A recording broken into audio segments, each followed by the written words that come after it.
Welcome to the show, everybody. Part 2. It's the end of the empire. Redo. Take 2. I'm Scott Horton. I'm editorial director of the Libertarian. Editorial director of antiwar.com, director of the Libertarian Institute, and I host the Scott Horton Show and other stuff. He's Pete Quinones. Tell him about yourself, Pete. I'm the managing editor at the Libertarian Institute, host of the Free Man Beyond the Wall podcast, and the most divisive man in libertarianism, according to most Scott divisive Horton. Man in libertarianism, for sure. Not by the end of this episode, though. I'm working on it. We're gonna all be on the same page by the end. I'm working on it. I'm working on it. Yeah. I'm trying to do this. Cato, this is the worst possible take you could come up with, and I know you have good people over there, and I know you could be better. So be better. Exactly. Yeah. Let the people who are better on it talk.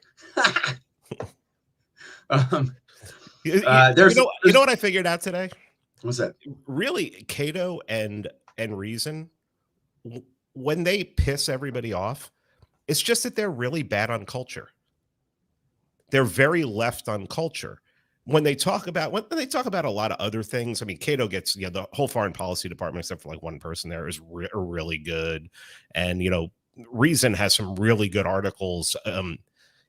For the mostly, but when they talk about culture, that's when they piss a lot of libertarians off, because a lot of the libertarians came from the right, and their right-wing sensibilities get rubbed the wrong way when somebody's saying how great Cuties is on Netflix. Yeah.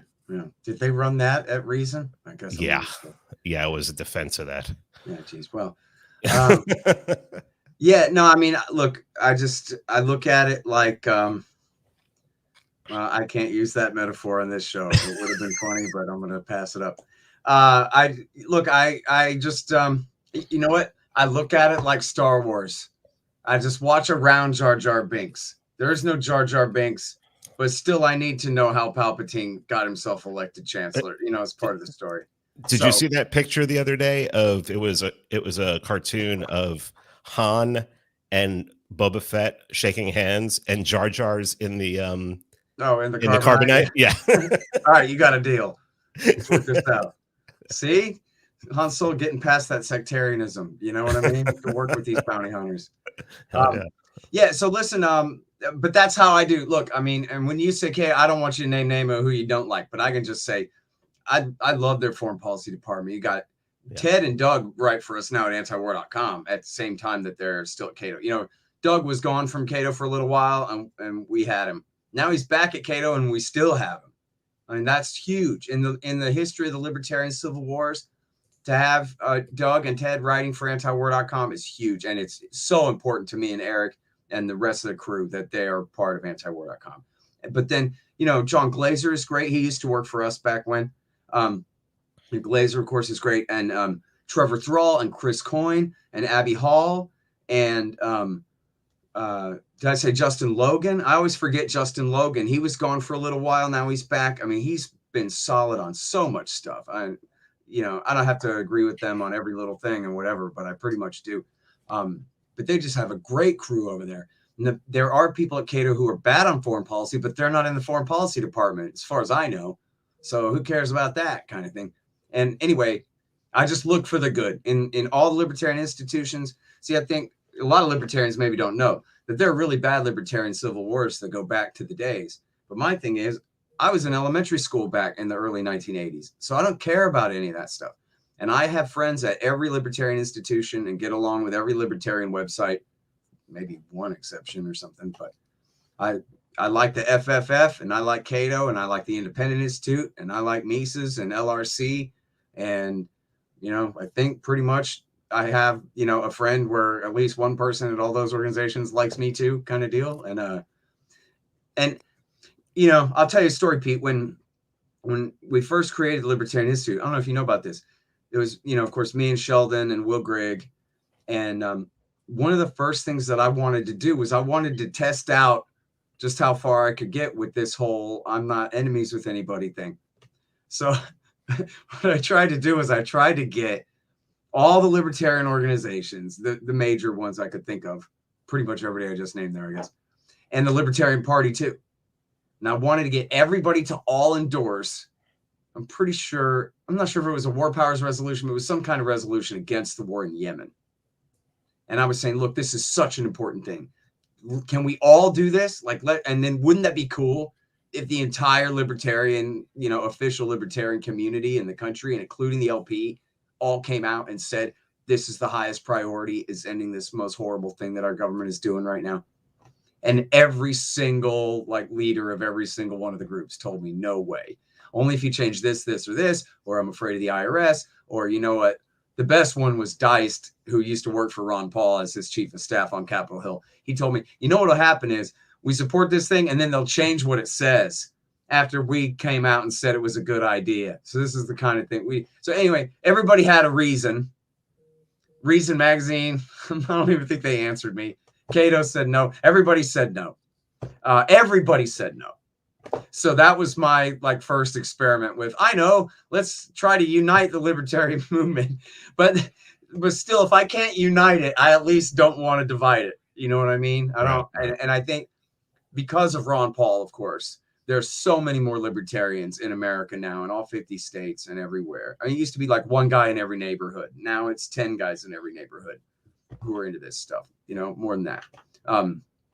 And so that just means the potential for our ability to affect change in this country is much greater. And I think, the less we're fighting amongst each other. And, by the way, it's okay to call people out for different things and say, hey, man, this isn't right and you should stop and whatever. But just the point is to try to not be a jerk about it and to try to not use the groups that people are part of as a stand-in, where now it's groups pitted against groups. And now these permanent grudges between groups and stuff where there's just no need to do that. And here's the thing too, right? I think we talked about this before, a long time ago. I don't even know, on a show or just you and me talking about it, that, maybe if you could get every libertarian to all focus on one thing, you could really do a lot better at moving that one goalpost, whatever it is. But you can't. So yeah, you can't. Whatever, you can't herd cats. Yeah, you're not going to do that. So what you should do is, the Ron Paul strategy is you do whatever you want. People would say to Ron Paul, what do I do? And he would always say, you do what you think is right. What you think works for you. So there can be all kinds of discussions about what may or may not be a better strategy. Look at the last comment there by Steven Stern. Oh, cool. Yeah, very good. Yeah, I guess we could have mentioned at the start that it's our fund drive. Very nice. Thank you, Steven. So, yeah, but anyways, and you know what, our little old institute, we've been around for, 5 years now. We set it up at right around this time, 2016 or so. But we're still young and new and have basically a pretty fresh crew here, guys. We keep adding good people. And I think the potential for the Libertarian Institute is a lot like the potential for the Libertarian movement, where the sky's the limit right now. Whatever's our imagination, we could, get done. And that's because of people like Steven, who, I think I asked Harley earlier, it's more than 100 different donors have donated and given us thousands of dollars so far for our fund drive. I'm not sure exactly how much it is so far. I need to be doing a better job keeping track of that, but it's been going very well. And I shipped out a pickup truck full of books today. I signed, a couple of 100 books and packed them all up. And then plus it was really exciting, dude. See, I like this job.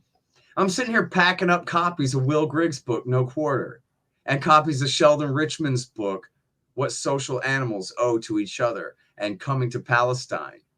And I'm like, yes, dude, these people are going to be reading Sheldon Richman and Will Grigg. And yeah, me too. I like that part, but it's really cool. It's really exciting that, dude, that gets to be, one of my things that I do is I send out books by Sheldon Richman and Will Grigg. It's been almost 4.5 years since Will died. I know. That's we're insane. not through with him yet, though. I keep saying this, and Murray Rothbard. Just keep putting out books. Listen, I mean, I think it's pretty clear that Will Grigg is going to live forever, dude. There's too many people who will never forget him, and they're going to pass on what they have learned, and that's just like that. I mean, he's one of those guys. His podcast about Sheriff Clark, the guy from Milwaukee, It's one of the greatest podcasts I've ever heard in my life. I was literally like I was making fists. I was driving and I was white knuckling. I was so mad at everything he was saying about the abuses of power that guy has done. And he's a hero to so many, but it's like, Jesus, somebody insulted him on a plane and he decided to make a project out of the guy. Yeah. What a scumbag. Yeah, boy. And Will was the best. Listen, people should know that you look at the right-hand archive or the right-hand margin at the Libertarian Institute site, and there's Will Grigg's name is down there at the bottom, the Will Grigg archive. And that's all of his writings that we could find from anywhere. You know, in fact, now that I understand the Wayback Machine and archive.is and all of that better, maybe there's a way we can go back and see if we can find some more off of the Birch blog. There was some killer stuff on there.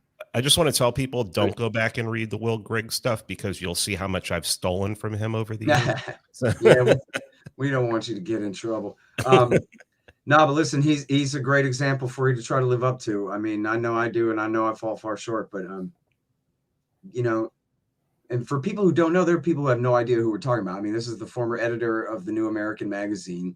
He was the best John Bircher always, and then, you know, he moved to the Libertarian away from the right and to the Libertarian in the W. Bush years.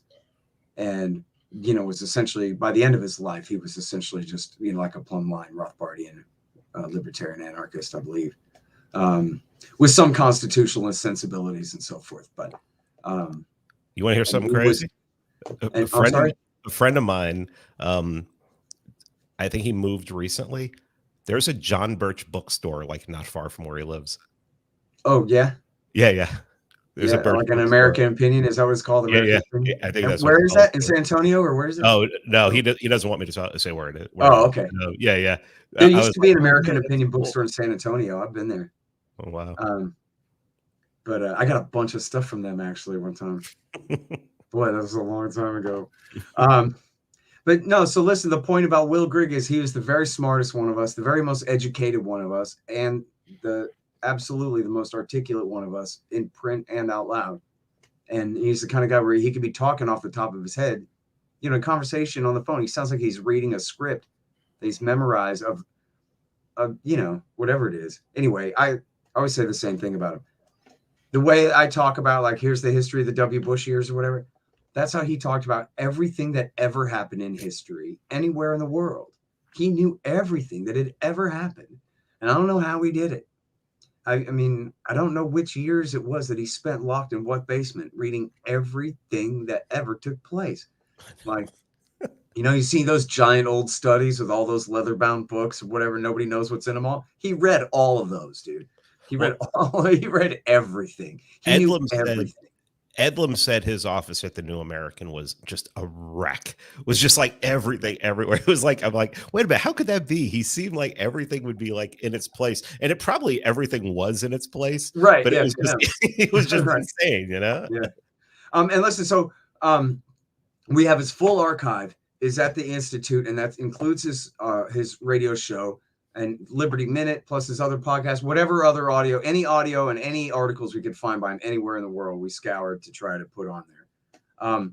And then there's a guy, we have a new intern who, the last I heard, Harley had tasked him with going through and writing up descriptions for all of those Liberty Minute episodes of what they're all about and all of that. So they're not just dates, but have better description. So I'm not sure how far along that project is, but that's going to be something that we work on forever, you know, in trying to make the Will Grigg archive as complete as we possibly can. And we do have stuff, you know, PDF files of newspaper columns that he, you know, pictures of newspaper columns that he wrote in 1990 and stuff. I mean, we have everything.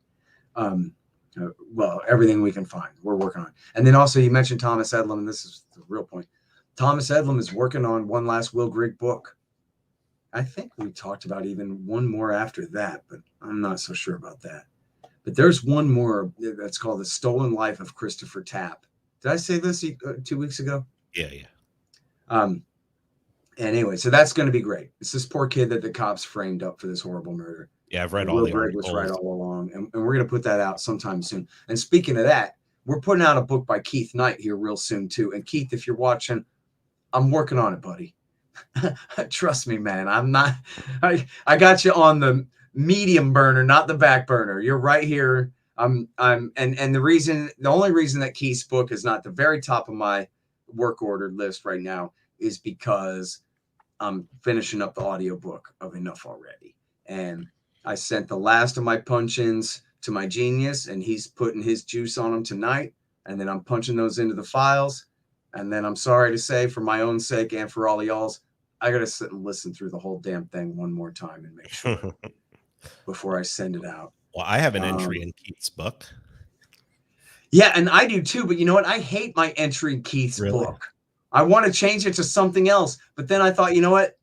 I haven't ever written anything else that would fit where he wants it. But I don't like the article I wrote. I mean, I agree with it mostly, but kind of not. Marshall's asking who did the artwork for No Quarter. Oh, great. Thanks a lot for putting me on the spot. His name is Scott Alberts. Man, I was going to choke on that last name for a second. I felt really bad. His name is Scott Alberts. And so the art was my idea, I think, pretty much. You know, it was, him sitting at the desk. Yeah, hold it closer there. Where you see, man. So this is him sitting on the desk and he's pounding on the keyboard. He's mad. So the keyboard's like bent because under the force of his massive hands, you know, smashing the truth out on him. The kitty's on his shoulder. But yeah, and he's got a kitty on his shoulder and he's got like this great, like mad as hell, but still like great Will Grigg, cool guy smile on his face. And it's great. And I mean, you know, I always wondered, like, how is a sketch artist for the cops? Like, how could some dingbat go, well, I don't know, he had kind of a skinny nose and then he had some eyebrows and then somehow they get that right. And I always wonder, like, you got to be an incredible artist to figure out what somebody means when they're trying to describe a stranger's face like that. How could that possibly be right? Sometimes they're really close. But that's what this was. That's how I felt about this. I was like, how did this guy, like I described it pretty well, I guess, but man, he just took the snapshot right out of my brain and turned it into a cartoon and stuck it right on there. It was incredible. So thank you to him for that. And Marshall, if you need to know, you know, for reasons, then contact me. Just email me. I'm easy to get a hold of. And I'll put you in touch with the guy if you need him for something. But if you just, you know, think he deserves credit, I agree with you. And that's it. And yeah, so Keith's book, I guess I should say what Keith's book is or is sure. about? I don't think he's hiding it. Well, maybe he is. Just give an overview. Yeah, it's the voluntarist handbook. So I think, you know, Malice put out the anarchist handbook that has all different kinds of anarchists in it. And I think Keith wanted one that's just libertarian anarchists who, you know, understand economics and also don't want to state.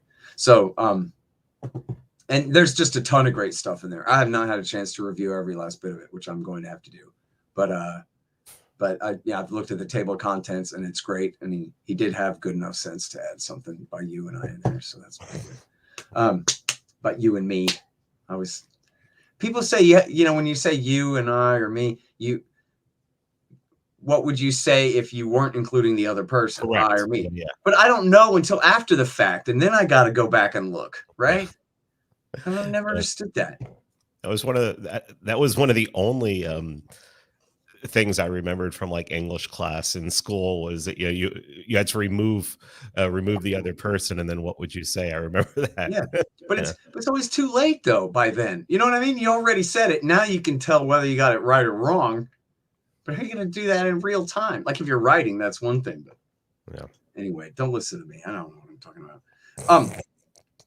Okay, I mentioned the audiobook. Before we talk about Julian Assange, I just wanted to mention that I'm really bothered by the fact that it's taking so long for Tom Woods to put out the footage of the great party in Orlando a couple of weeks ago. Because I keep having dreams about like people coming to me and talking, like either like saying that my bit was funny or that it wasn't, or sometimes in the dream I still haven't gone up to do my bit yet and I'm all nervous, and then I kind of wake up and go, dude, that was in the past. But I need that closure. I need to see the footage and see whether I think I was funny or not. So some people said I was funny, and the wife said people were laughing, but I don't really trust her. Oh, why? Because Russians don't have senses of humor? Huh? Why? Because Russians don't have senses of humor? No, this is just particular to her. Okay. She's Ukrainian, but yeah. But Tom put out 1996. Her take on what happened on anything. Tom put out 1996 today, so he's got 3 more. Oh, okay. Releases 2000. So right, that was the problem. I looked, I was like, he's not even at 2000 yet. What is this thing coming out? So I got up there and I told jokes, but I'm not sure if I was funny or not. It was funny. I mean, of course, I was drunk, so I thought anything was funny, but it was funny. I know. Did I already tell you this? Sorry if I repeat myself. I don't know who I say things to. I think things, but I don't remember who I already said them out loud about or near. So I realized though I shouldn't have read everything off of my phone the way I did it. If I had to, I realized after I was done that I really probably could have reduced all of my jokes to just one word talking points on a page. And then I would remember what the joke was. That's how I do my speeches. Like if I'm talking about the Reagan years, it just says Iran-Iraq war. And I know everything I want to say about that. You know what I mean? I should have done that. I'd gone over the jokes enough times. Or you could have reduced it all down like that. Huh? You could have emailed it to the front desk and they would have printed it out for you. I had stuff emailed to the front desk and had it printed out. But I don't mean I mean whether it's printed out or on the phone. I just mean whether I was like reading a whole thing out or whether I was like just had my talking point to remember what I want to say and then just try to ad lib it, a little more organically kind of thing. And I think if I had reduced my big speech down to just talking points and I had rehearsed it a couple of times like that, then I think I would have done better. I could have done it that way. Instead, I kind of was reading the whole thing off. So I don't know. But you know what? I'm not a stand-up comedian, so that's the best I could do. Screw you guys if you don't like it. But I think it was all right. I remember you on a show talking about why you wouldn't be a stand-up comedian. And that was hilarious unto itself. I got some comments about that was pretty funny. Dude, that was hilarious. But then again, I mean, that those guys are hilarious too. So it's like that's true. Yeah, it was a perfect atmosphere. Storm. Yeah, it was a perfect storm. I learned a long time ago that I can be pretty funny off the cuff sometimes. But if I do like kind of a rehearsed joke, something I already told before, and I try to do it again, like if I got a good laugh the first time and then I try to like recreate the same kind, it doesn't really work as well. Yeah. Like right now, I was just thinking, you want to hear my Willie Nelson joke? And I thought, you know what? It's not going to fly. It's not going to, I'm just not going to do it. It's not going to land. It's a good joke to me. And it was good the first time I told it. People laughed at it the first time I said it to them. But I don't think I could like it. All right, let's talk about Julian Assange. Dave's job. Okay, here's the thing with Julian Assange. There's a lot of things, but just in case for people who don't know, of course, this is the guy, the founder and director of WikiLeaks. He was essentially framed up on some bogus sexual assault charges under the pressure by the Swedish government, under the pressure of the United States government, that we got to find something to hold this guy on. And so they trumped up some sexual assault charges, and he agreed to go to Sweden to be questioned on those charges. And there weren't even charges, frankly. They're just, to be clear about that, they were just accusations and, you're a suspect wanted for questioning kind of thing is all. Hey! And so then what happened was he said as long as he could get assurances that he would not be extradited to the United States, like a sworn promise, he would not be extradited for espionage charges to the United States, then he would go to Sweden and talk to them. And they would not give him those assurances. He invited them to come to England and talk to him, but they wouldn't come to England and talk to him, even though the Swiss and the English cooperate like that all the time. They didn't want to do that. They're trying to get their hands on him. So eventually he skipped bail in the UK, where, they had him on a holding pattern thing for answering the charges or the accusations from the Swedes. And he dipped and went to the Ecuadorian embassy there in the UK. And there he was holed up he was given asylum by the previous government of Ecuador under Correa, I think it is, right? And And then he was holed up in there for 7 years. And the whole time he was holed up in there, people who were on his side and knew the truth and are honest about this, like, for example, his fan club over at antiwar.com and so forth, we knew that it was true all along. And they admitted it from time to time in the press, that they were at least looking at espionage charges against him. And, you know, that can be a life sentence. And then the accusation, you know, the mainstream media interpretation of all of this, you know, was that, oh, yeah, right. You know, Assange is just a conspiracy kook. And, you know, he's just fantasizing on his messiah complex and his megalomania that, oh, yeah, sure, like the Americans are going to indict you for espionage. He's just hiding from his sexual assault accusations, blah, blah, blah. Well, it turned out that wasn't true at all. In fact, the Obama government had a grand jury, and they investigated and they ended up not charging with espionage, but they almost did. They came right up to, you know, arguing, you know, big argument on the decision of whether to do it or not. And they ran up, this is extremely important, they ran up against what they called the New York Times problem. And that was, the fact is, Pete, Assange is a publisher. He is not a leaker. He is a leakee. And in America, we don't have an official Secrets Act. We have an Espionage Act, and the Espionage Act, in fact, is written so broadly that it does cover anybody, but it's never been used that way. You know, they have used espionage mercilessly against government leakers, beginning with Daniel Ellsberg, who they tried to give life. And by the way, he was not acquitted. He was facing life. But what happened was Nixon hired Cuban hitmen to murder him, and also tried to bribe the judge with a Supreme Court seat. And the judge said, that's it. You're free to go. We're not doing this anymore, kind of thing. So that was what happened to him. But then under Bush and under Obama, especially under Obama, they prosecuted, you know, I don't know, a dozen or more whistleblowers under the Espionage Act. Obama prosecuted more than all other presidents combined before him.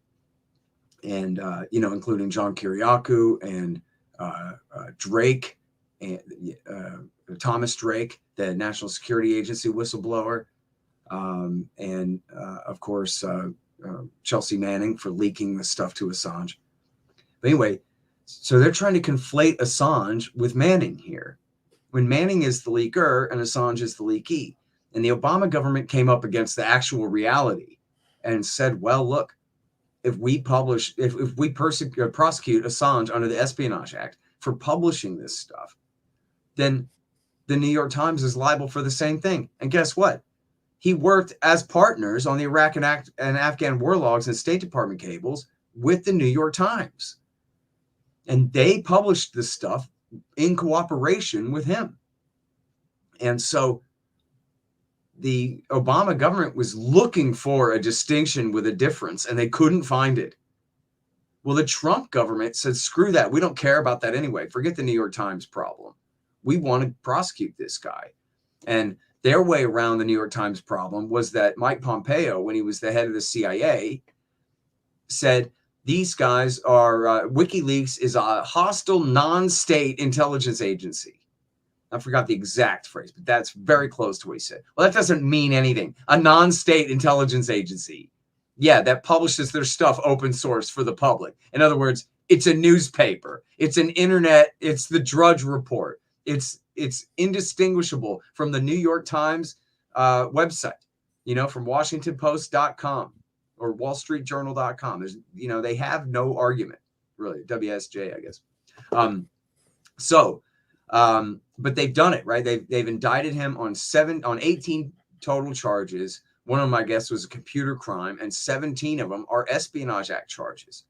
And then they went in there and they raided the Ecuadorian embassy. There was a change in government in Ecuador, and the new guy was compliant. And they went in there and they grabbed him, and they put him in solitary confinement in the Belmarsh prison, where they hold Al-Qaeda terrorists and people like that in, above maximum security type conditions there, supermax conditions, 23 hours a day in solitary confinement, essentially. And importantly, Oh man, let me get my times straight in my head here. Vita, I'm gonna say it was earlier this year. It was not last fall. It must have been this spring when. I'm so sorry why that's not thumbtacked onto my timeline in my brain where it belongs exactly. I'm fairly sure it was earlier this year that, yeah, it must have just been a few months ago that I guess they had some hearings last year, but the decision came this year.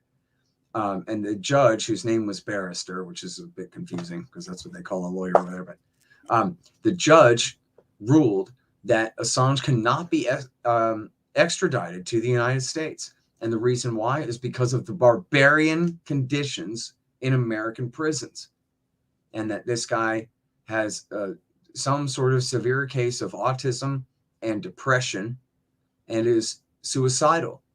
And if they lock him up in the Supermax or in one of these other prisons under what they call the CMUs, the Communications Management Units, or the SAMs, the Special Administrative Measures, that, this is, administrative, sounds like something out of Israel, right? Administrative detention, this kind of thing. This is where, people are treated beyond Supermax conditions, where they're not allowed to talk with anyone. They're, completely locked away from the outside world. The whole theory is that everyone in there is Omar Abdel Rahman from Islamic Jihad trying to send secret messages to his followers back to commit terrorist attacks and whatever. And then they just pretend that applies to everybody in there. Now, I've done shows on this in the past. There was this great reporter named Potter. Sorry, I forget his first name. It's almost certain it's Potter, who did great work on this, how they had leftist activists who were like Earth First and animal liberation activists and stuff locked up there under these communication management units and these special administrative measures where they can't even talk to their lawyers. They can't talk to their families. Their visitation is, extremely limited, their communications, anyway. So the judge ruled based on the testimony of these psychiatrists that she's afraid that because America's prison system is so barbaric and lawless that he might kill himself. And under British law, that's a reason enough to deny extradition. So now what's happened yesterday and today is the American government is appealing that and arguing against that. And they spent all day yesterday making their case essentially against the judge's ruling and saying that she ruled based on the wrong criteria and this kind of thing. And then also trying to attack the psychiatrist who had diagnosed Assange, I guess, in the most severe way compared to the other psychiatrists. And then today, and I'm sorry that I'm a little bit behind on today's news, but I know today was Assange's attorney's chances, to push back on those things and argue against the case that the prosecutors made. So one of the things that was funny about it was, this is from, and by the way, I'm getting, all of this coverage comes from Kevin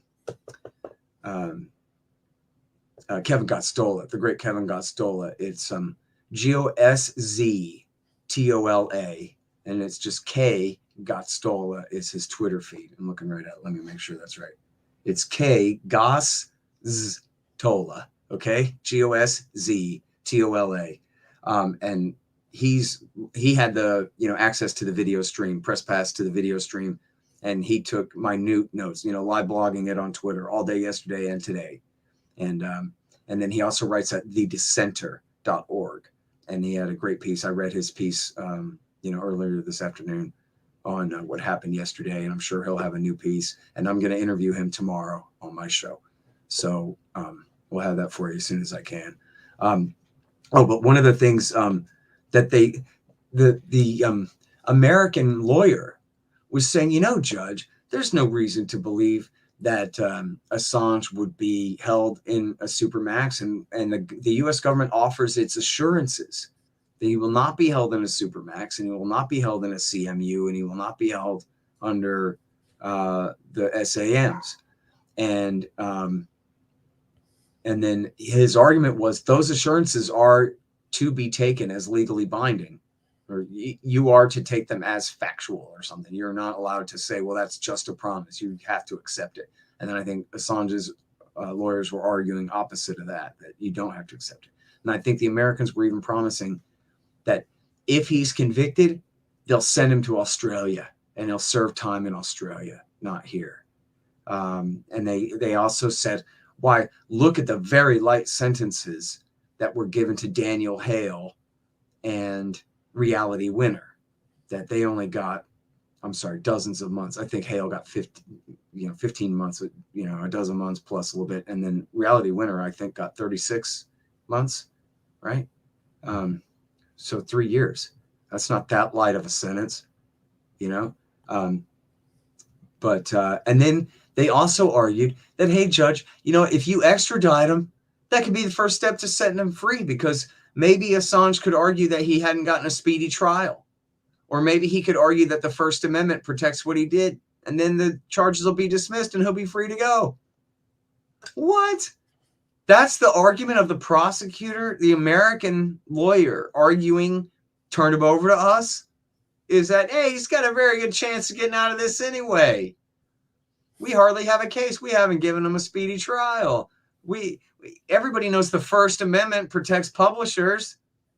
What? And I mean, if that works, if they hide behind that to say that they're convinced then that it's okay to let him go, then that would be an atrocity itself. That is just absolutely absurd for them. If they're making that argument, then they ought to just drop the charges then.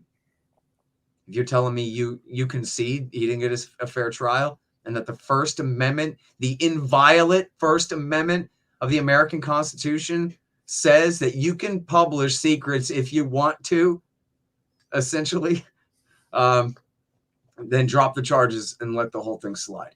It's crazy that they're doing this. Oh, and by the way, too, they kept him out of the room.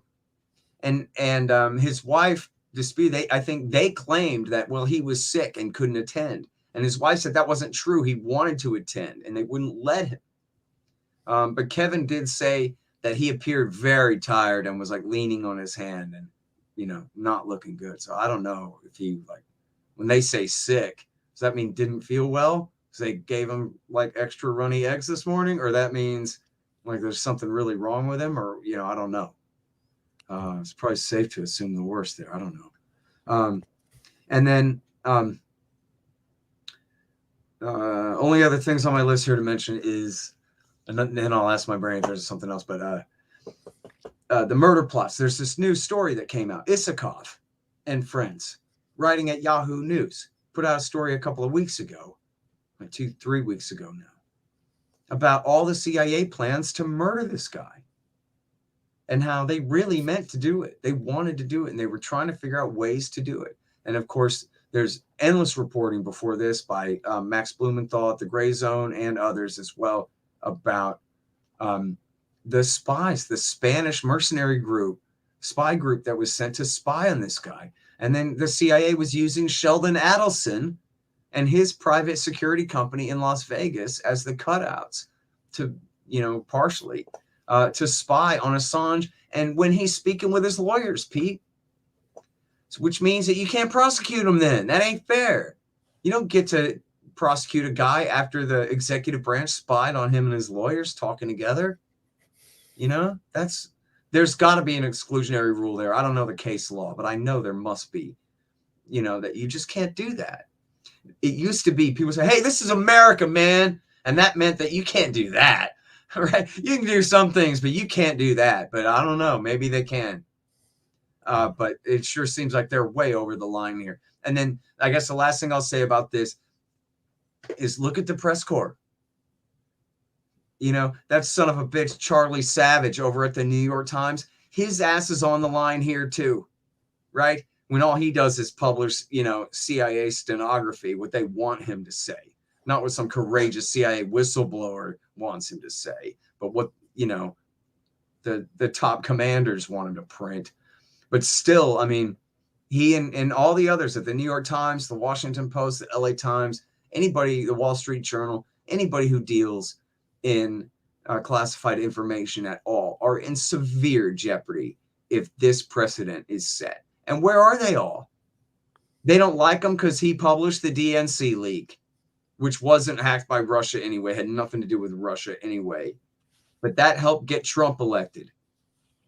And therefore, Assange is what, a Russian agent or a non-state hostile intelligence agency, something. And they throw him under the bus. They sacrifice him to Moloch. Like, now they're going to get away. Now everything's going to be fine.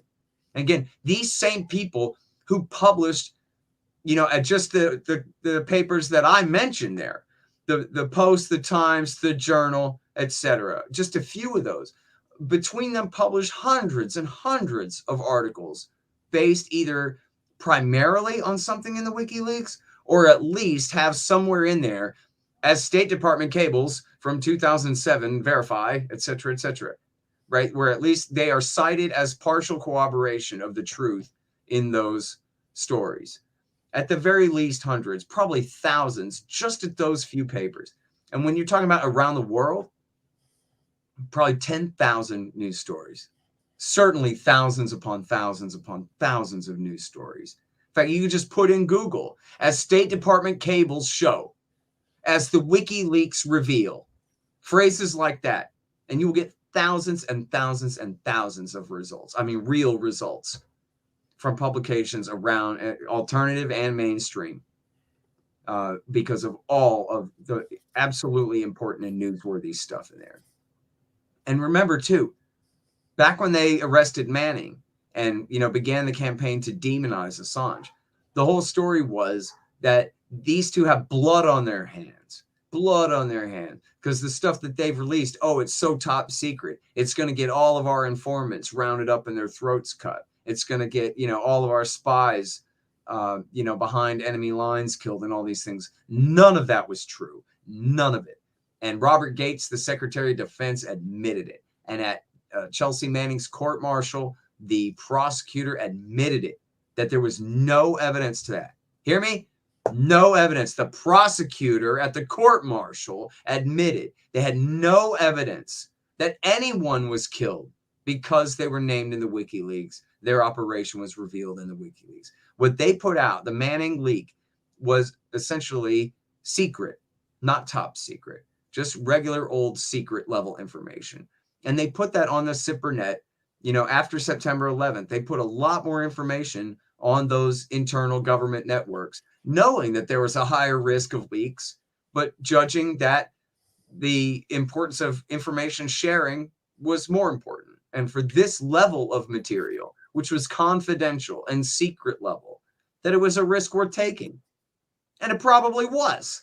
Even, knowing that the leak came out and was published at WikiLeaks, because there were no consequences in terms of, like you would expect in the rumors, like spies behind Russian lines getting caught and executed, or, some kind of thing like that. Nothing like that happened. All that happened was the people got a taste of the truth of what was really going on under the empire. That was what was wrong. That was all this blood on their hands. What they meant was, this stuff is embarrassing, right? Because there's no accountability. It's not like anyone working for W. Bush or Hillary Clinton, the Barack Obama government, went to jail over stuff in the WikiLeaks, no matter how ugly some of it was. Nobody went to jail. I mean, they admitted they lied about the number of combat deaths in Iraq. They lied about, continuing to turn people over to the Badr Brigade and Wolf Brigade to be tortured to death and all of this stuff. Nobody went to jail. It was embarrassing, Pete. It was the worst that they had on them. And that's, and then, that's what he's being charged with, right? None of this, for any liberals who are saying, well, serves him right for serving the Russians' agenda for Trump or whatever. First of all, that was complete crap. Never happened anyway. But secondly, that doesn't have anything to do with the charges here. There's no Russia. This is about the Manning leak. That's what he's being prosecuted for. The heroic Bradley/Chelsea Manning leak to WikiLeaks, the Iraq and Afghan war logs, the State Department cables, the Guantanamo files. And this is some of the most, again, underwriting much of the best journalism of the last decade is based on this stuff. It's absolutely crucial that this stuff came forward. And so everything is on the line for the freedom of the press in this country. If they are successful in extraditing this guy and prosecuting him, then that puts all of national security journalism in America, in severe jeopardy. And you know what? That's what I meant to say on Kennedy the other night and the Fauci answer. You have so little time to answer on that show, and then you only get one answer per question. And you know me, I like explaining. But that was one thing I wanted to say about the Fauci thing and the Wuhan and all that. This is why they got Julian Assange locked up. Because if he was out, we would already know the truth. That's what WikiLeaks is. WikiLeaks is where the people who know the truth can get it to the people. And that's why he's in solitary confinement after the bogus sexual assault accusations have already been completely retracted. After that case has been completely dropped. He's being held now on skipping bail on some questions that they don't even want to ask him anymore. And it's because he's too good at his job. That's it. Well, and it's also important to point out that depending on what was being released, the left would be pro him or for him. When it hurt, when it made Bush look bad, everything was fine. When it made Obama or especially Hillary Clinton look bad, then it's not. Well, that's not good. The right was terrible on the Manning leak because they totally bought into the whole blood on his hands thing. Even people that I knew who were on the right had to explain to them. I'm talking about regular people because they just buy the line. They don't go any deeper. That for all the screaming of fake news, everything they know about Waco and the Manning leak and everything like that they get from the fake news. So it's like complete hypocrites. And that's such an important point. But before you go on, because I'll forget that what you just said there, that both sides, such as they are, have reason to hate the guy, right? When what it should be is, okay, well, look, I'm mad that he hurt Hillary Clinton, but man, that Manning leak was so important. Or look, I'm mad at him for the Manning leak, but hell yeah, he helped take down Hillary Clinton at least, right? Instead of people being positive and looking at the good that he's done for their side, instead they hate him and they all forsake him. It's disgusting, man. Disgusting. And to go back to like the sexual accusations and everything, I mean, Stacey read all like the interviews and stuff like that. I mean, the police were like taking, like one of the women would say, well, he did this. And then they go, no, actually, no, I misremembered. He didn't do that. And they'd include the thing that the person had just corrected. I mean, it was just a witch hunt right from the start. It was like, I mean, if there's anything that is even close to being like the truth, is that one of them was upset because he may have taken a condom off. And that's like really the only thing that was like, I mean, those women walked out of the interview like, well, I mean, they asked us questions, but nothing happened. And then everybody just they just blew it up and just basically made stuff up. Yep. And one of the women said so. One of the women said, hey, man, they have me quoting, they quote me saying things I never said. I mean, this is crazy. She was outraged by it. One of the women was. And it just goes to show you. It just goes to show you how much power the friggin' CIA has, because I mean that's the Swedish authorities. That's right. And listen, so here's what happened, man. And you can find this. I should have this reposted on my own website somewhere in the fair use section for safekeeping or something, man. It's really important. This guy, his name is Nils Melzer, Nilsmelzer. Okay, he's the UN Special Rapporteur on Torture. I think that's how you say that. And so he wrote a thing about people were bugging him to look into this. And he kept saying, yeah, and thinking it's just too partisan and whatever his problem was. He didn't want to do it. Then he looked into it. But he has the jurisdiction to look into it, right? He has the authority to look into it in a real way. So they had to turn, I don't know if they had to. They cooperated in turning over documents to him and all of these things. And he wrote up this whole thing about what a sham it was. And he gets really specific on what you just said. CIA putting pressure on the Swedes. What do you mean you let him go? You had your hands on Assange and you let him leave the damn country? Fix it. And the Swedes go, okay, whatever you say, Americans. And then go and put the pressure on the British and whatever. where, again, in other words, this is pure persecution under the color of law, right? This has nothing to do with enforcing the law and everything to do with American intelligence agencies have a vendetta against this guy and they want his ass and they'll do anything to get him. Yep. And this guy, Nils Melzer, and people got to read this report. It's jaw-dropping stuff. I tried to get him on the show, but maybe I should try again to see if I can get him on the show. Because I talked to him, I wanted to talk to him before and I never heard from him. But I'm pretty sure we ran that at antiwar.com as the spotlight and everything. Like, it was such an important story where, and especially because he, as he says, he came to it really reluctantly. But then was like, man, this is just unbelievable what they're doing to him. I think that was what it was. He didn't believe the accusations could possibly be true, that the prosecution was this political rather than for a good reason. You know what I mean? And then he was like, well, you guys are right. This is purely political and not for good reason at all. So yeah. Really, really ugly stuff, man. I mean, yeah, it's just awful. What's funny is, side note, Stacy and I met because she like saw me on Twitter and she goes, "What's your opinion of the Julian Assange thing?" And I'm like, so I just linked her a couple of the episodes we did on Julian Assange, and that's how we started talking. Oh, that's great. Yeah, because she's been behind the whole Julian Assange thing. Now, now she's like, some of the Julian Assange people are really, really crazy. It's like, so they're like, some of them are like hardcore and crazy. It's like you almost have to stay away from some of them. Yeah, because they're hardcore. But I mean, if there's any chance of public opinion being swayed, it's going to be by people who, more people who know about this and make a stink. Yeah, and look, like we talked about, the mainstream media just completely throwing him under the bus. Somebody's got to stand up for this guy. This is crazy. And again, forget him. Like, what if you hate him? What about the First Amendment? What about the right of reporters to publish the truth that they find out and not have to feel like they might go to jail away from their wife and children and ability to protect them? What are we going to do? When, it would be funny, right, is if the lies and the Times and the Post really fall off for a while till they can figure out their new algorithm. They're afraid to publish. Well, geez, these lies are highly classified. I don't know if we should go through. I don't know. It's amazing how much power the Salzburgers have, huh? It's pretty incredible, man. And the New York Times is something else.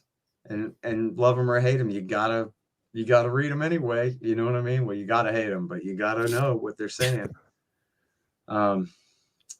It's too bad Charlie Savage has me blocked. I would prefer to be able to continue to harass him. And I pick on him. You know what? The reason I pick on Charlie Savage is because he used to be a decent reporter when he wrote for the Boston Globe. In fact, he'd done a couple important things for the New York Times as well. And if you compare him to, Michael Gordon's at the Wall Street Journal now, but like compared to David Sanger or Scott Shane or Mark Mazzetti, I don't know. Any of those guys, William J. Broad, and these guys are horrible, dude. They are horrible. So I always thought Savage, like, I kind of respect. I don't think that's really right. There's really only one reporter at the New York Times that I respect anymore at all, and that's Thomas Gibbons Neff, the war veteran, combat reporter, war reporter. And he's pissed me off a couple of times with some things that I don't think were, held together very well, but I still respect him. I don't think there's another reporter of the New York Times I could name that I have any respect for whatsoever at this point. Sanger especially is a monster. I don't even know if that guy's a journalist or if he's just an Israeli spy or what his problem is, but he's a damn liar, I'll tell you that. I had that Israeli writer Ashley Lindbergh on my show, and he wrote the book The Gray Lady Winks, where he just goes through basically all of the bodies that the New York Times has on their hands. He starts with like World War I, goes through them simping for Hitler. All of these things, and just goes all the way up to And he comes all the way up to the modern day, and it's a really good read. It's really, we only did like a half hour, 35 minutes, but I mean, it was really good. I mean, that's cool, man. Send me that link, would you? I really I gotta find time to go drive laps around town so I can listen to people's shows. I don't have time to listen. Well, Ashley that sounds really Rinberg. great, though. Ashley Rinberg. Sorry, I was trying to remember his name, but yeah, he's really he's one of those guys who's probably on the left, but is like really like real red pilled on all this stuff. Yeah, you know, I published in the book my email exchange, or part of my email exchange with Charlie Savage, where he's saying, you know, you've taken the lessons of Iraq War II too far. And that was 20 years ago. He says, like in dashes, you know, 20 years ago now, we got Iraq wrong. And then you just take those lessons way too hard because, in fact, like mostly we publish the truth about this. And I'm just thinking, man, the New York Times, I never even mind the weapons of mass destruction lies. How about the EFP lies in 2007, which could have led us straight into war with Iran? How about all the lies about Gaddafi was going to murder every last man, woman, and child in Benghazi? How about the lies about Bashar al-Assad and sarin gas? And for that matter, how about all the lying by omission about the atrocities of the al-Nusra terrorists during the Syria war? And, you know, these guys, how about all the little lies? Oh, my God, the lies of Broad and Sanger. Sanger and Broad, really, Sanger's the more responsible of the two for it. You know, all of their hype about Iran's civilian nuclear program. My God. It's like George Carlin said, you could beat a man to death with the Sunday New York Times. Like, yeah, you could with the lies that David Sanger wrote in there. They're heavy, man. And so, yeah, no, I've learned the lesson. Charlie Savage is right. I learned the lesson of Iraq War II, and it's held all along. And it's helped to protect me from believing other lies in the Times in the 20 years since, man. You know? And he even says, he goes, look, your way would have prevented what happened in Iraq. That's true. But my way, what? I forgot what he says. What could possibly be the other side of the argument? Yeah. You know? Where do you go after that? After you give that up, how do you? Yeah, you would just never read another national security story ever again. That's your choice, you know? Anyway. Oh, and one more on that. Wait a minute. Hell, we can end on this. Havana Syndrome. And you can read about this in New York Times. On one day, they'll debunk it in the New York Times. It's just cricket, stupid, and you know, hung over State Department losers, whoever these weenies are, you know. And then they'll turn right around and be like, oh, no, it's deadly serious, the Havana Syndrome. We think the Russians are zapping our State Department and CIA employees with a microwave brain ray, which does not exist at all. And wait, let me check. I interviewed this lady yesterday. I think it's probably not up yet. But there's this lady wrote a piece for Foreign Policy. Cheryl Rofer is her name. No, it's not up yet. It will be up at the Institute and at scotthorton.org. But she wrote this thing for Foreign Policy where she worked at Los Alamos National Laboratory for decades. And she's like, look, man, we tried to make microwave ray guns. They don't work, you know, and certainly like the amount of power it would take and the range that you would have to be in. And how do you get it to cook the inside of somebody's brain without cooking their skin first? You know, like you don't have even the slightest scorch on your ear, but oh, your brain is all frazzled, huh? Maybe you should drink less. Yeah. Anyway, the whole thing is completely preposterous. And then it just keeps spreading and spreading and spreading. And, you know, I don't know who it was who made this point originally, but one of the accusations is that the Russians must have used this brain ray on American diplomats in, I forgot if it was in Beijing or where it was in China, but somewhere in China. And then whoever this expert was saying, look, man, you say a lot of things about the Chinese. You cannot tell me. There's just no way in the world you're going to convince me that the Chinese allowed the Russians to shoot the Americans with a damn brain ray on their soil. Seriously. It just didn't happen. It didn't happen. Okay? Get the hell out of here. It's no brain ray. And it's amazing because they believe it. And, you know, there's this top secret, top level group of scientists at the Pentagon called JASON. I forgot what it stands for, but it's all capitals, JASON. And it's, you know, top level group of scientists. And Jason Leopold got their new study, and it says that this is crazy. It's crickets, dum-dum. That's all. It started in Havana because that's where the crickets are. And then that's the end of that. And then just after that, I mean, Leopold published that in BuzzFeed, 3 weeks ago? And then 2 weeks ago, or 1 week ago, Julia Ioffe has a new one in, I forgot, I'm sorry if it was the Atlantic. I think it's in the Atlantic. It might be the New Republic. I'm pretty sure it's in the Atlantic. Saying, yeah, this is happening.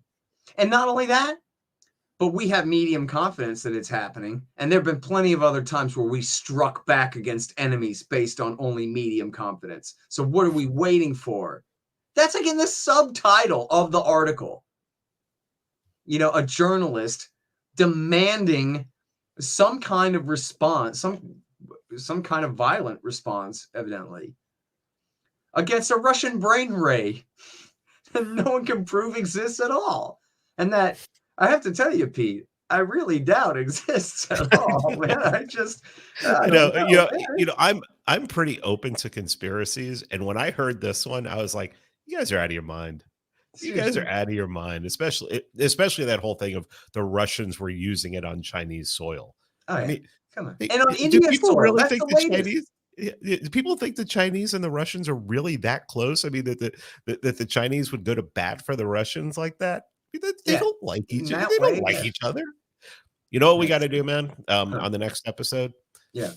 Oh, and I should have put in Russiagate in my giant list of things the New York Times got wrong there. Oh, the entire Russiagate scandal about Trump's alleged ties to the Russians, where the entire thing was a hoax from the DNC server leak all the way through. Not one of those claims held up by the end of the day. It's an absolute disgrace. It lies on the level of weapons of mass destruction in Iraq.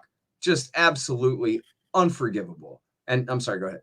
I think the next episode, since we've concentrated on China a lot in the previous episodes, maybe we need to talk a little bit about that article you sent me from Foreign Policy about the Chinese credit system. Oh, yeah. That's very interesting. And you know what, man?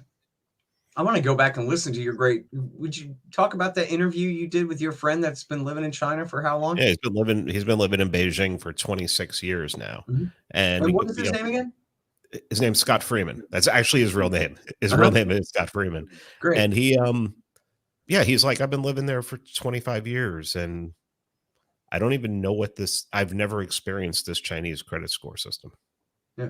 So he's like, I'll just mention real quick that, we could go through it. Maybe I should interview the guys who wrote it or something, but in Foreign Policy magazine, they go, look, this is basically a way to keep up with corrupt small business owners who rip off their customers and stuff like that is basically all it is. It doesn't apply to everybody. And it's basically like a credit system for entrepreneurs, We'll have one here. We'll have one here before China has one. China's infrastructure is falling apart. They don't have the infrastructure to do anything like that. They have much bigger problems at this point than running that, which really doesn't exist on a wide scale. I mean, he's been married to a Chinese woman for over 20 years.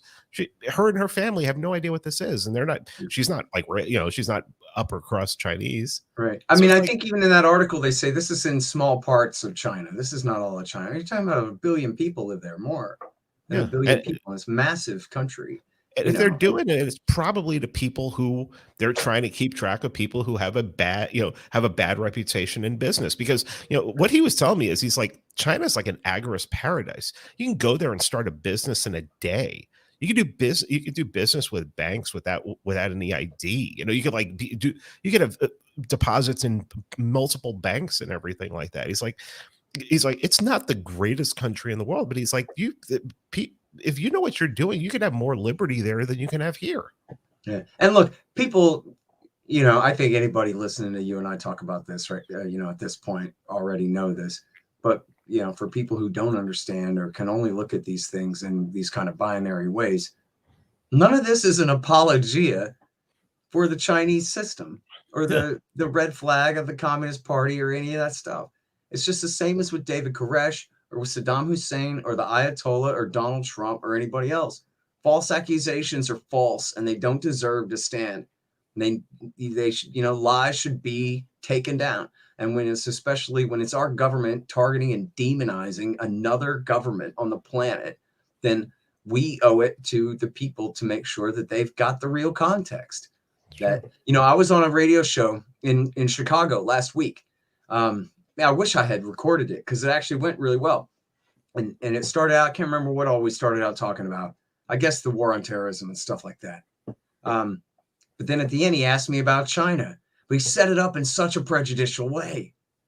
And I was just like, sorry, man, that's all just a bunch of war propaganda. None of that is right. And I kind of went at him pretty hard.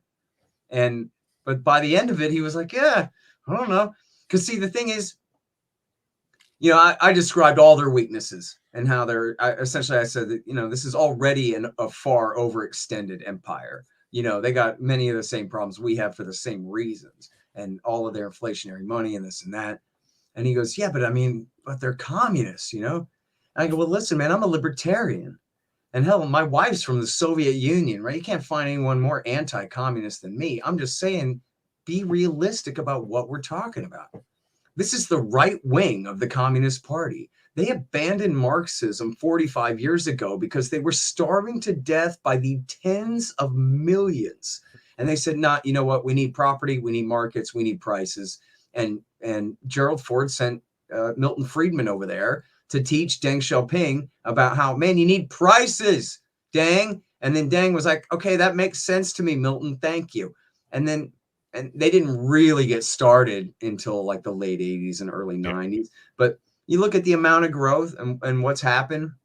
It's the greatest increase of the standard of living of the most amount of people in the history of the world, in the shortest amount of time in the history of the world ever.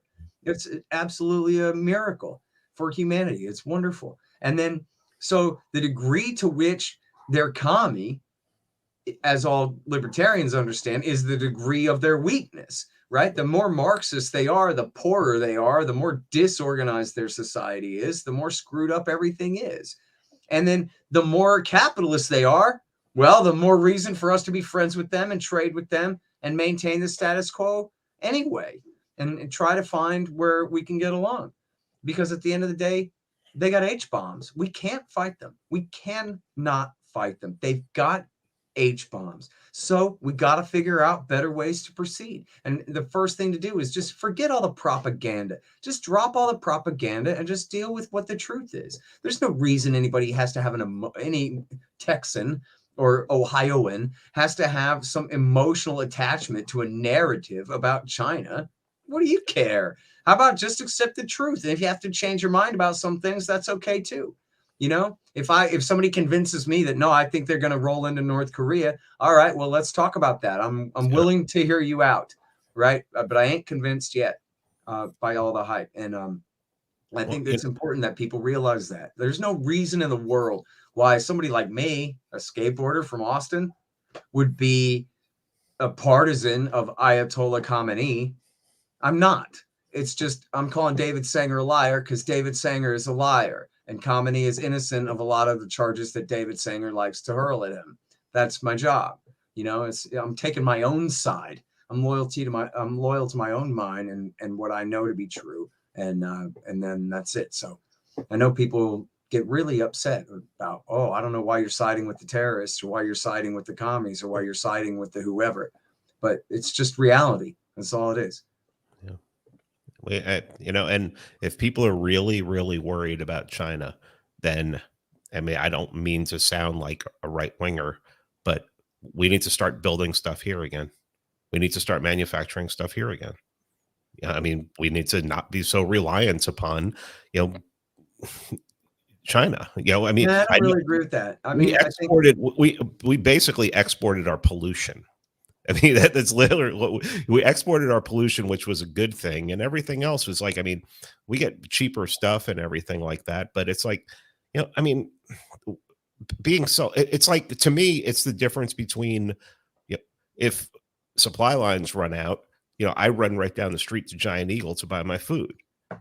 But if they're empty, then I want to have food here that I've either grown or I've, things like that's an easier way for an individual to make sure that if supply lines go bad, well, then yeah, I have my stuff.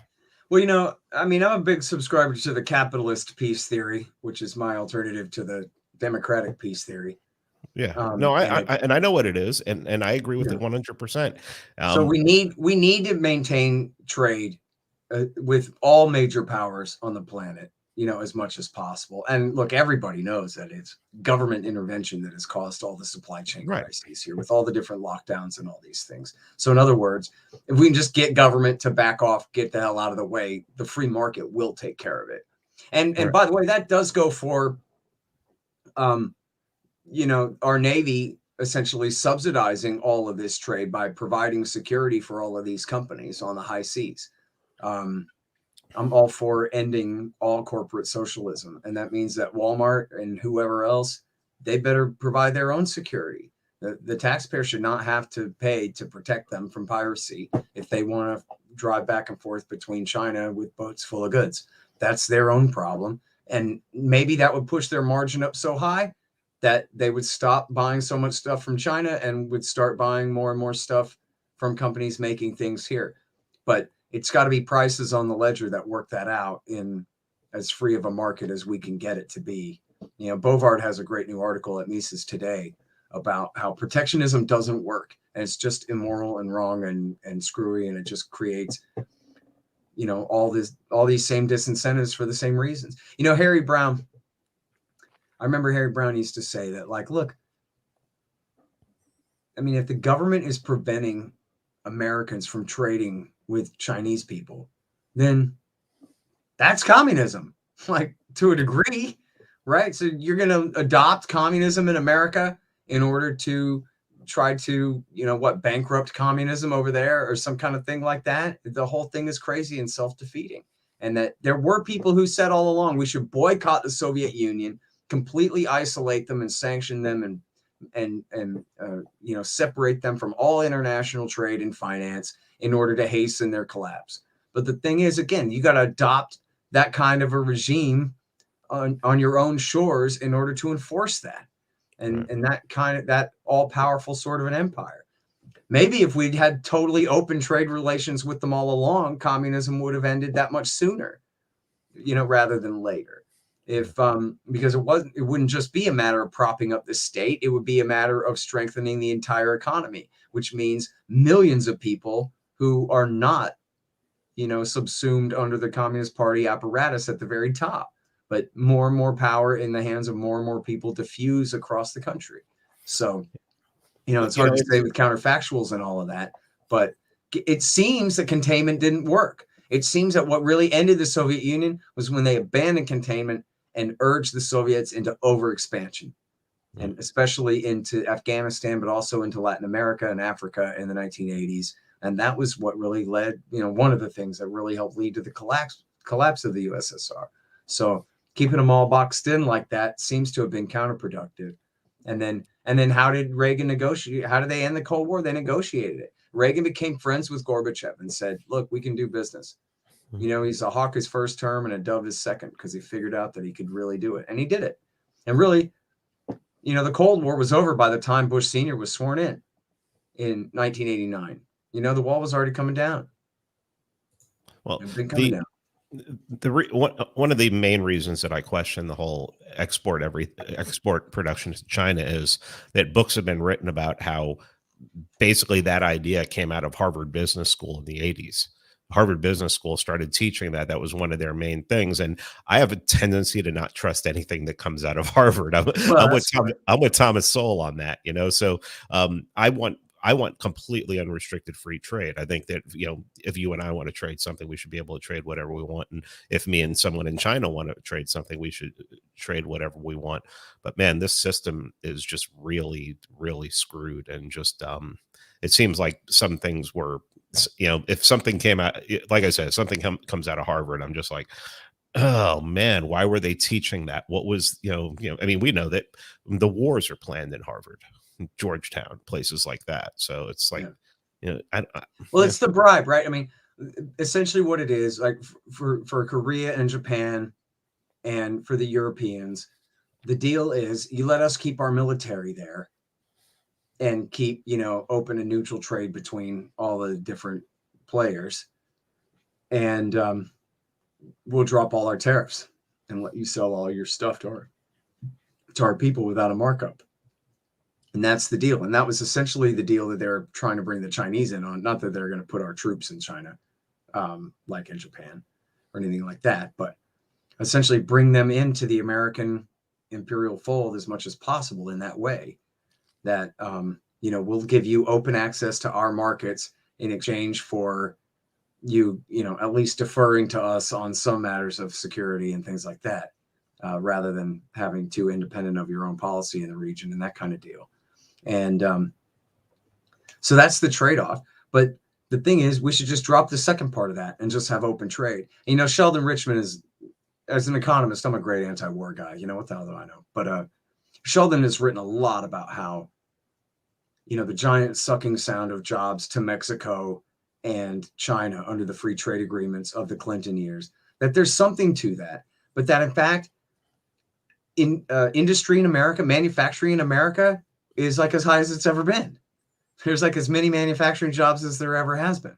So many have gone away, but many new ones have been created. And at the same time, it's really what's really cost the number of manufacturing jobs overall in terms of like percentages of jobs within certain industries is the advance of robots and, more and more assembly line work being done automatically rather than by people standing in rows. And that's the kind of thing where, I don't know the exact proportions, but I know Sheldon says that, really it's the automation more than China or Mexico that has the most to do with undermining blue collar manufacturing jobs in this country. And that even then, that kind of thing is overstated, that there really are, lots of high quality jobs along those lines. You might have to move from your old Rust Belt town to somewhere else, but not out of the country. Well, anyway. People are saying that there's a lot of job openings right now. And, so I don't know if that's true or not, because I'm not looking, but apparently there are a lot of people who are hiring right now. And now it's ridiculous, man. Even here, small town Ohio, like the Kentucky Fried Chicken starts at $13 an hour. Oh yeah. I mean, that's why there's such a shortage, right? Is a huge part of that is because of price inflation. And so the companies can't raise their wages high enough to get people in the door without having to raise their prices on their board so high that their customers start staying home. Yeah. So it's the Federal Reserve's fault, right? It's a real problem. And I know it's been like this my whole life, Pete, and I probably always will be. And when the prices go up, the first thing they do is they blame hourly workers. They go, well, what's happened is all these, chicken fryers are demanding $13 an hour to start. And that's what's driving up the cost of everything. It's just the most damn lie, right? It's like pretending the Ayatollah's making nukes or the Chinese social credit system or whatever. They just say it. And then people accept that. But why are wages going up? Wages going up because people won't work for the old price, because the old price won't cut it, because the government has devalued the currency. That's why. And I mean, I remember watching Alan Greenspan testify under oath to this in the 1990s. Oh, yeah, any more upward pressure on wages could trigger inflation. It's like, you son of a bitch. These are the people, the hourly workers are the last people in line to get a cost of living increase. An executive vice president, if he doesn't get his cost of living increase, he might go somewhere else. He's got skills in demand. The lowest level hourly workers don't have skills in demand. They're not as free to move around and find someone who's going to give them their cost of living increase when they need it. They're the last ones to get it. And then they take the rap. It's sick, man. But it is causing, and for smart libertarians out there ought to be all kinds of great investment opportunities based on the distortions that our government has caused in every one of our markets across the society.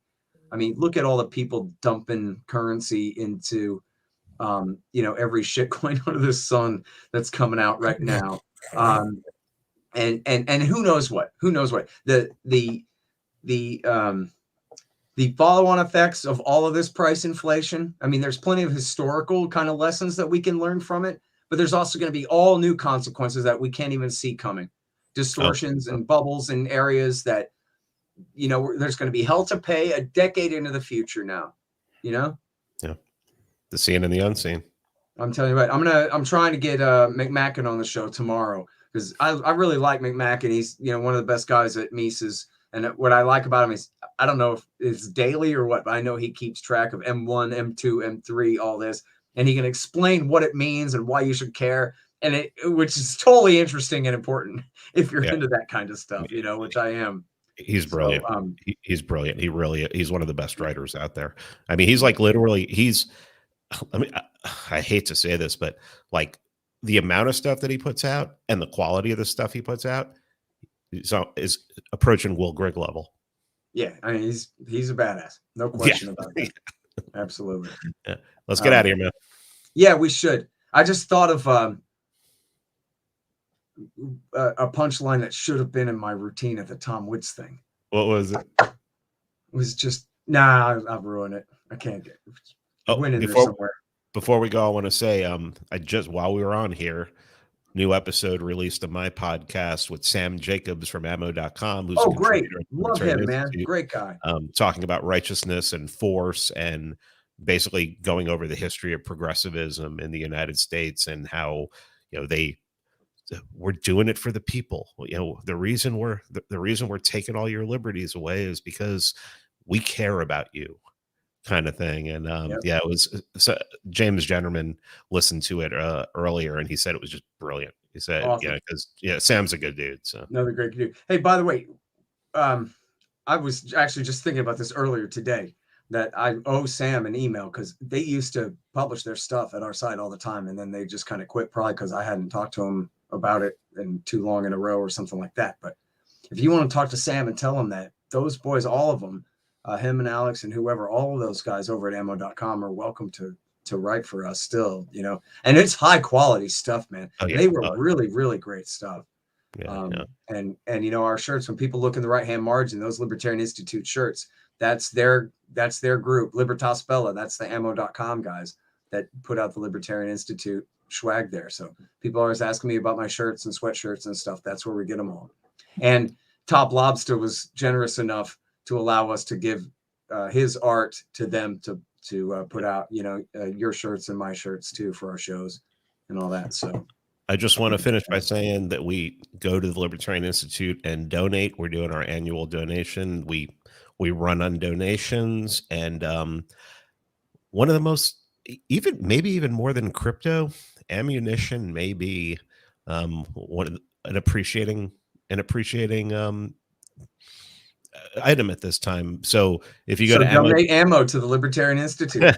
If you go to ammo.com/podcast, you get $20 off of any order over $200. And I went there today, and they have stuff in stock, a lot of stuff in stock. So head on over there.